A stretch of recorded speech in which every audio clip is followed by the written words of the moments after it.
Want to learn JavaScript but don't know where to start?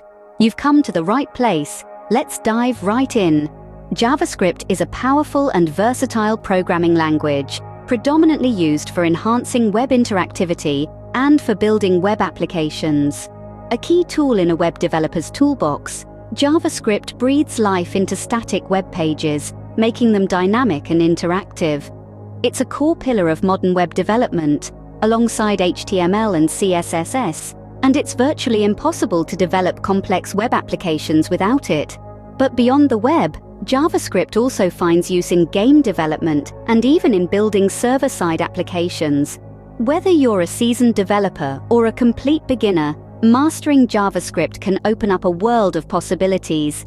So, buckle up and prepare for an exciting journey into the world of JavaScript. Now, the question arises, where to start? Well, the first step to mastering JavaScript is ensuring you have the necessary tools. You'll need two main things: a text editor and a web browser. A text editor, like Atom, Sublime Text, or Visual Studio Code, is where you'll write your JavaScript code. These editors are designed to make coding easier, with features like syntax highlighting and function completion. They also offer customization options, allowing you to tailor the editor to your coding style. The web browser is where you'll run your JavaScript code. While all modern browsers support JavaScript, it's best to start with Chrome or Firefox due to their robust developer tools. These tools include a console where you can see any errors in your code and a debugger to help you find and fix those errors. Once you have your tools, it's time to start writing some code. But where do you write this code? In an HTML file. JavaScript is often embedded in HTML, the standard markup language for creating web pages. By placing JavaScript in an HTML file, you can make your web pages interactive. Now, if you're wondering how to link JavaScript to your HTML, it's quite simple.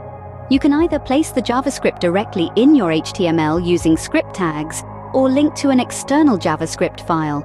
Using an external file is often preferred as it separates your HTML and JavaScript, making your code cleaner and easier to manage. What's next after setting up your coding environment and linking your JavaScript? It's time to write some JavaScript statements.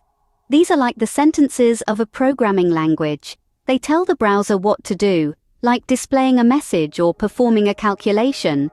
Finally, remember that learning to code is like learning a new language. It takes time and practice. Don't be discouraged if you don't understand everything at first. Keep experimenting, keep learning, and keep practicing. With these tools in hand, you're ready to dive into JavaScript. Embrace the journey, and soon you'll be creating dynamic and interactive web pages with ease. Understanding the syntax is the first step to mastering any language. And so it is with JavaScript. As with any language, JavaScript has its own syntax, its own way of organizing words, numbers, and symbols into meaningful commands. Let's start with the basics. In JavaScript, instructions are known as statements and are separated by semicolons. Think of them as sentences in a paragraph, each performing a specific task. For instance, let's say we want to display "Hello World" in a web browser's console. We would write console log "Hello World," and there you have it, your very first JavaScript statement. In coding, as in life, clarity is key. That's where comments come in. Comments are lines of code that JavaScript will ignore, allowing you to leave notes and explanations for yourself and others. To write a single-line comment, you start the line with 2 forward slashes. For comments that span multiple lines, you enclose them in. Now, let's talk about variables. Variables are like containers for storing data values. In JavaScript, you declare a variable using the var, let, or const keyword, followed by the name you want to give the variable. For example, var x declares a variable named x. You can then assign a value to x using the equal sign, like so, x equals 5. Finally, we have operators. Operators are used to perform operations on variables and values. The most common are arithmetic operators, like plus for addition, for subtraction, asterisk for multiplication, and for division. But there are many more, including comparison operators and logical operators, which we'll delve into later. And there you have it, the basic syntax of JavaScript. statements, comments, variables, and operators. It's a lot to take in, but don't worry. The beauty of learning to code is that it's a journey, not a sprint. Remember, practice makes perfect, so keep coding. Data types and functions form the building blocks of JavaScript. Imagine JavaScript as a language. Just like any other language, it has a vocabulary, the data types and grammar rules, the functions. By understanding these, we can start creating meaningful sentences, or in our case, efficient scripts. Let's first dive into data types. In JavaScript, we have 6 primary data types. First, we have number, used for mathematical operations. Then there's string for text. We also have Boolean, which only has 2 values, true or false. Next is undefined, a variable that has been declared but not given a value. We also have null, which represents no value or no object. Lastly, object, a complex data type that allows you to store collections of data. Now let's talk about functions. Functions in JavaScript are blocks of reusable code that perform a particular task. They are declared using the keyword function, followed by the name of the function. Creating a function looks like this. You write function, then the name of your function, and then parentheses. Inside these parentheses, you can put parameters, which are like placeholders for the values you'll use when you call or use the function. After the parameters, you have curly brackets, and inside these is where you write your block of code. To use a function, you call it by its name, followed by parentheses. If your function has parameters, this is where you put the actual values, called arguments.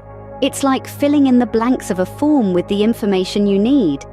Functions are a great way to organize your code and make it more readable. They can also return values. To do this, you use the return keyword followed by the value or expression that you want the function to output. Keep experimenting with different data types and functions to get a firm grasp on them. By understanding these fundamental concepts, you're well on your way to becoming proficient in JavaScript. Ready to dive deeper into JavaScript? Let's start our deep dive with objects. Objects in JavaScript are like containers for values in a format that makes it easy to access and work with the data. Think of an object as a person. A person has properties like name, age, and color of hair. Similarly, a JavaScript object has properties that can be defined as key-value pairs. Sounds intriguing, right? Now let's shift our focus to arrays. An array is a special type of object used for storing multiple values in a single variable. Imagine you're running a book club and want to keep track of all the books you've read. With an array, you can store all those book titles in one place, and then access them using their index position in the array. Next up, loops. Loops in JavaScript are handy when you want to run the same code over and over again, each time with a different value. There are different types of loops including for, while, and do-while loops. For instance, if you want to print out every book title from your book club array, a loop would be the perfect tool to do that. Finally, let's talk about events. In JavaScript, events are actions or occurrences that happen in the system you are programming, which the system tells you about so you can respond to them in some way if desired. For example, if the user clicks a button, an event gets fired. If you've ever filled a form online, clicked a drop-down menu, or moved your mouse over a certain part of a web page, you've triggered an event. Remember, these are just the building blocks of JavaScript. The true power of this language lies in combining these concepts and using them to create something truly unique and powerful. And the secret to unlocking this power is understanding and mastering these concepts. Remember, the key to mastering these concepts is through constant practice and experimentation. Phew, that was quite a journey, wasn't it? We've covered a whole lot today, from the basics of JavaScript, getting started with it, understanding its syntax, to diving into its data types and functions. We navigated through the sea of JavaScript objects, arrays, loops, and much more, right up to the advanced topics like asynchronous programming and web APIs. Remember, this is just the tip of the iceberg. JavaScript is a vast ocean, and there's so much more to explore and learn. It's not just about knowing the syntax or the functions, it's about understanding how to solve problems, how to structure your code, and how to make your applications efficient and user-friendly. So don't stop here. Keep practicing, keep exploring, keep pushing your limits. Experiment with different features, build your own projects, and most importantly, have fun with it. Remember, the path to becoming a JavaScript pro is through constant learning and practice. Keep coding, and you'll surely get there.